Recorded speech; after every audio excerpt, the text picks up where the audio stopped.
Praise the lord. దేవుని నామమున మీ అందరికీ నా వందనాలు.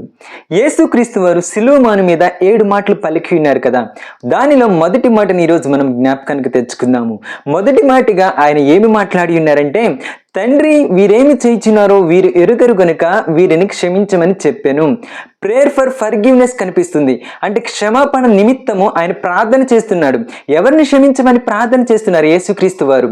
ఆయన ఎవరైతే ఆయన సిలువకు అప్పగించి ఉన్నారో, ఎవరైతే ఆయన వస్త్రము కోసం చీట్లు వేసి ఉన్నారో, ఎవరైతే కొరడా దెబ్బలతో ఆయన కొట్టి ఉన్నారో, ఎవరైతే పిడుగుద్దులతో ఆయన గుద్ది ఉన్నారో, ఎవరైతే అక్కడ నిలిచి చూస్తున్నారో వారి అందరి నిమిత్తము ఆయన ఆ సిలువమాను మీద అప్పగించిన వారి నిమిత్తము కూడా ఆయన తండ్రిని వేడుకుంటున్నారు. తండ్రి, వీరు అజ్ఞానంతో నిండి ఉన్నారు నాయన, వీరు గ్రహించలేకపోతున్నారు, వీరిని క్షమించండి తండ్రి అని ప్రార్థన చేస్తున్నారు. ఫర్గివ్నెస్, వారిని క్షమించండి తండ్రి అని ప్రార్థన చేస్తున్నారు. అటువంటి ప్రార్థన జీవితం ఈరోజు నీకు ఉందా? ఆయనతో పోల్చుకోవడం కాదు, ఆయన ఎటువంటి మాదిరికరమైన జీవితాన్ని జీవించారో ఆ మాదిరికరమైన జీవితాన్ని నువ్వు జీవించడానికి ట్రై చేయమని చెబుతున్నారు. కాబట్టి ఒక్కసారి ఆలోచించు.